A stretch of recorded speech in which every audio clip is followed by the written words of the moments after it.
ئایا پۆکۆ بەم دوو مۆبایلە سەر و ئازنزمە دەبێتە هەرزانترین مۆبایل لە بازاڕەکانی عێراق و هەرێمی کوردستان؟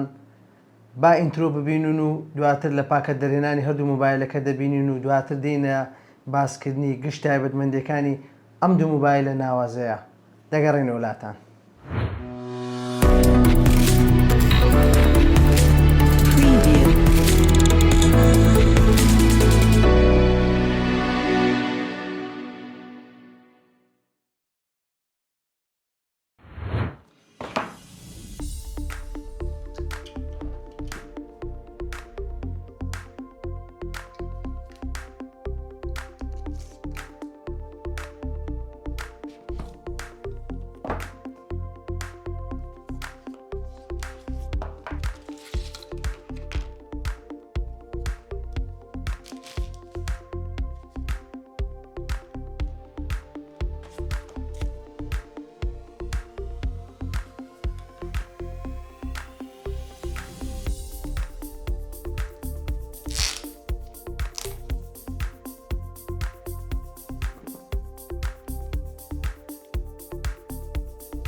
سڵاوی خوای گەورەتان لێبێ. من مەنسوڵ بڵباسم لە تێک پلەسەوە. خۆم بە خۆشحاڵ دەزانم کە لە ڤیددیۆیشتر لەگەڵتانین.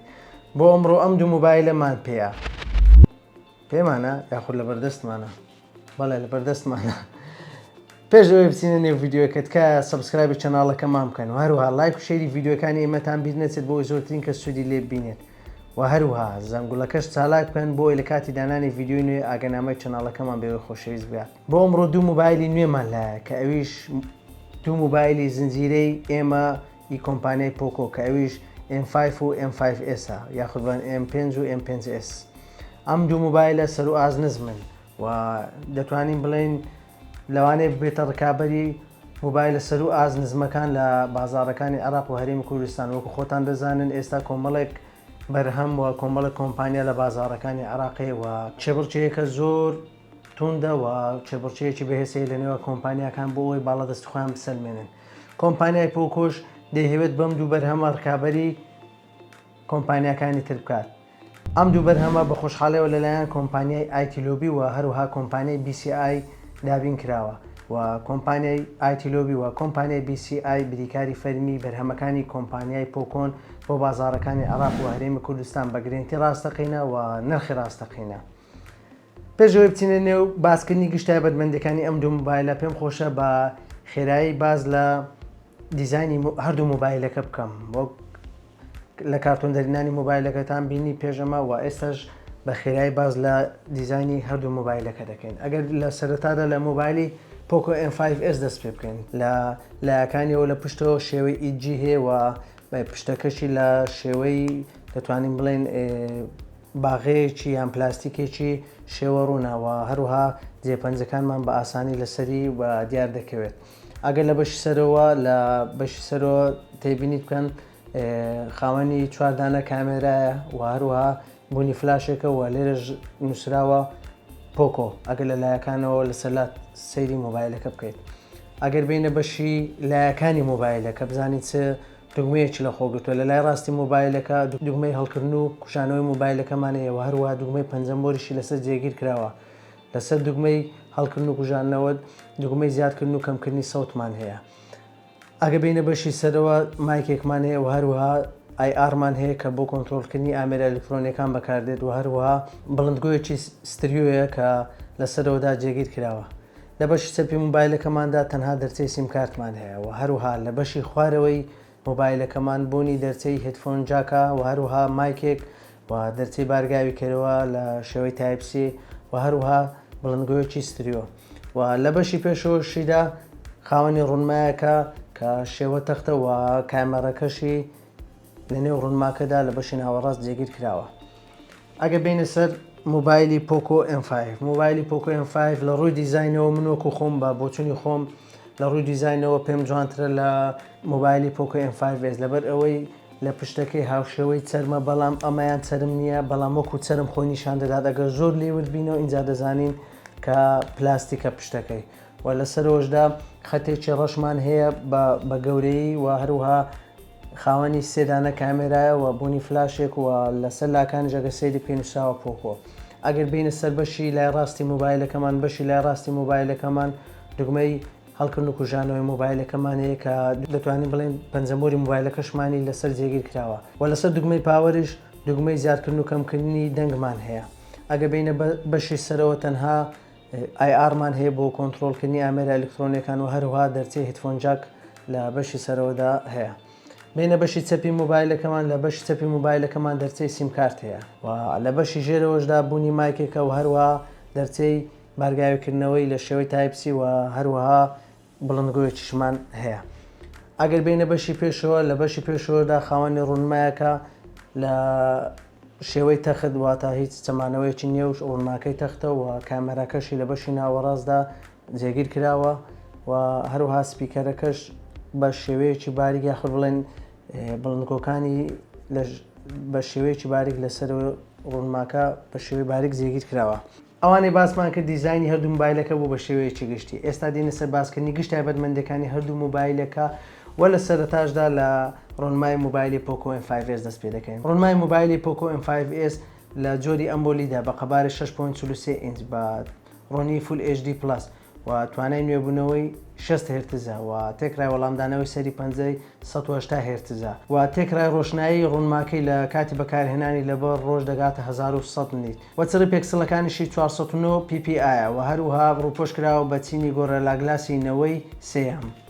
ئێستا ئەگەر بینە سەر ڕوونمای پۆکۆ M5 ڕوونمای پۆکۆ M5 لە جۆری LCD بە قەبارە 6.58 ئینچ بە ڕوونی فول HD+ و توانای نوێبوونەوەی 90 هرتزە و تێکرای وەڵامدانەوەی سەری پەنجەی 240 هرتزە بە تەکنۆلۆژیای داینامیک سویچ و هەروەها چڕی پێکسلەکانیشی 401 ppi و ڕۆشنایەکەشی لەبەر ڕۆژ دەگاتە 500 نیت و بۆ کۆتا ئاستیشی دەکاتە 650 نیت و ڕووپۆشیش کراوە بە چینی گۆرەلاگلاسی نەوەی سێەم بۆ ڕوونماکەی. هەرچی دەربارەی چارەسەرکەری ئەم دوو مۆبایلەیە و لە سەرەتاشدا مۆبایلی پۆکۆ M5S کار بە چارەسەرکەری میدیاتێکی G95 دەکات بە گرافیک کارتی G76 MC4 و هەروها قەبارەی چارەسەرکەرەکەشی 12 نانۆمەترە. ئەگەر بینە سەر جۆری ڕامەکەی لە جۆری LPDDR4X و هەروها جۆری بیرگەکەشی UFS 2.2 و هەروها پشتگیری لە ساتکەرەوەیەک دەکات کە لە نێو مۆبایلەکەدا جێگیر کراوە. هەرچی دەربارەی مۆبایلی پۆکۆ M5 کار بە چارەسەرکەری میدیاتێکی G99 دەکات و گرافیکارتەکەشی لە جۆری G57 MC2 و هەروها جۆری ڕامەکەشی LPDDR4X و جۆری بیرگەکەشی UFS 2.2. هەرچی دەربارەی کامێرای ئەم دوو مۆبایلەیە و لە سەرەتاشدا لە مۆبایلی پۆکۆ M5S دەست پێ دەکەین. مۆبایلی پۆکۆ M5S لە پشتەوەدا خاوەندارەتی لە 4 دانە کامێرە دەکات کە سەرچێکەی 64 مێگاپیکسلە بە هەستەوەری ئایزۆسێل و هەروەها کامێرەی دووەمی 2 مێگاپیکسلە بۆ وێنەی ماکرۆ بۆ گرتنی تەنی ورد و کامێرای سێمیشیان 8 مێگاپیکسلە لە جۆری گۆشە فراوان و هەروەها کامێرەی چوارەمیشی 2 مێگاپیکسلە بۆ وێنەی پۆرترێت و لە بەشی پێشەوەشدا خاوەندارەتی لە کامێرایەکی سەلفی دەکات بە ڕوونی 13 مێگاپیکسل. هەرچی دەربارەی ڤیدیۆگرتەی ئەم مۆبایلە دەتوانێت ڤیدیۆ تۆمار بکات بە ڕوونی 4K 30 فریم لە چرکەیەکدا. ئەگەر بینە سەر باسکردنی کامێرای پۆکۆ M5 مۆبایلی پۆکۆ M5 لە پشتەوەدا خاوەندارەتی لە سیانە کامێرا دەکات کە سەرچێکەی بە ڕوونی 50 مێگاپیکسلە بە هەستەوەری ئایزۆسێل و هەروەها کامێرای دووەممان بە ڕوونی 2 مێگاپیکسل بۆ وێنەی ماکرۆ و هەروەها کامێرای سێمیشمان بە ڕوونی 2 مێگاپیکسل بۆ وێنەی پۆرترێت. هەرچی دەربارەی کامێرا سەلفیەکەیتی لە بەشی پێشەوەدا بە ڕوونی 5 مگاپیکسڵە و ئەوەی ماوەتەوە بڵێن ئەم مۆبایلە پشتگیری لە گرتە تۆمارکردنی ڤیددیۆیی دەکات بە ڕوونی 1080p یاخود بڵێن فول HD بە 30 فریم لە چرکەیەکدا. هەرچی دەربارەی هەندی تایبەتمەندی تری ئەم دوو مۆبایلەیە. مۆبایلی پۆکۆ M5S ئەستودیەکەی 8.3 میلیمە و کێشەکەش تەنها 179 گرامە و هەروەها بە هەر سێ ڕەنجی خۆڵەمێشی و شین و سپی بەردەست خراوە و یەکێک لە تایبەتمەندیەکانی تری ئەم مۆبایلە ئەوەیە خاوەندارەتی لە بڕوانامە یاخود بڵێن بەرگری لە ئاو تۆز دەکات بە بڕوانامە یاخود بڵێن بە پێوەری IP53 و هەروەها خاوەندارەتی لە دوانە بڵندگۆی ستوریۆ دەکات لە بەشی سەرەوە خوارەوەی مۆبایلەکە و هەرچی دەربارەی مۆبایلی پۆکۆ M5 ئەستوریەکەی 8.9 میلیمە و کێشەکەشی 201 گرامە و هەرچی دەربارەی ڕەنگەکانی تر ڕەنجی ئەم مۆبایلە لە سێ ڕەنگ پێکات و کاوانیش ڕەنجی سەوز و هەروەها زەرد و ڕەشە و هەردوو مۆبایلەکەش خاوەندارەتی لە ڕووکاری MIUI 13 دەکات کە بنچینە کراوە لەسەر ئەندرۆیدی 12. ئێستا گەر بینە سەر پاتری ئەم دوو مۆبایلە. پاتری ئەم دوو مۆبایلە لە مۆبایلی پۆکۆ M5S دەست پێ دەکەین. مۆبایلی پۆکۆ M5S خاوەندارێتی لە پاترێک دەکات بە قەبارەی 5000 ملی ئەمپێر و توانای بارگاوی بوونەوەی 33 وات و هەروەها بارگاویکەرەوەی 33 وات لە نێو پاکەتەکەیدا بەردەست خراوە و ئەوەی دەمێنێتەوە بڵێن پاتری پۆکۆ M5.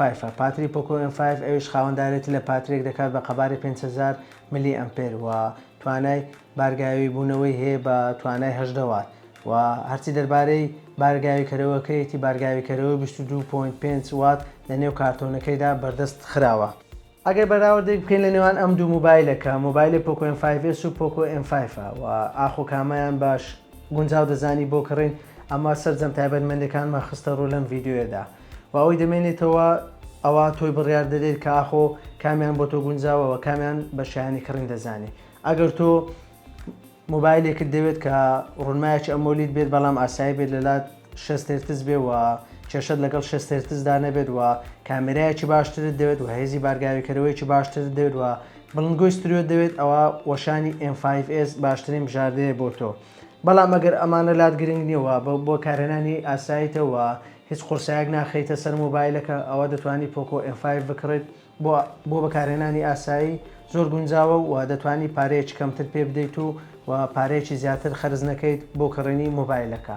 لە کۆتاییدا دەمێنێتەوە نرخەکەی. پێش ئەوەی باسی نرخەکە بکەین لەبیرتان نەچێت کە بریکاری فەرمی بەرهەمەکانی پۆکۆ بۆ بازاڕەکانی عێراق و هەرێمی کوردستان کۆمپانیای ئایتیلۆبی و هەروەها کۆمپانیای BCI با گرنتی ڕاستەقینە و هەروەها نرخی ڕاستەقینە. ئەگەر ئێستا بینە سەر باسکردنی نرخی هەردوو مۆبایلەکە و لە سەرتاشدا لە نرخی پۆکۆ M5S دەست پێ دەکەین. بۆ ڕامی 6 گیگابایت و بیرگەی 128 گیگابایت نرخەکەی 179 دلاری ئەمریکیە و هەروەها مۆبایلی پۆکۆ M5 بۆ ڕامی 6 گیگابایت و بیرگەی 128 گیگابایت نرخەکەی 167 دلاری ئەمریکیە. پێشەوەی کۆتایی بە ڤیددیۆکە بینیت کە سەبسکرایبی چناڵەکەمان بکەن و هەروەها لایک و شێری ڤیددیۆکانتان بیر نەچێت بۆی زۆرترین کە سوودی لێ بینێت. وە زەنگوڵەکەش چالاک بکەن بۆی لە کاتی دانانی ڤیددیۆنی ئاگادارنامەی چناڵەکەمان بەوێ خۆشەویست بکات. تا ڤیددیۆی داهاتوو بە خواتان دەستفێرین و خواتان لەگەڵ.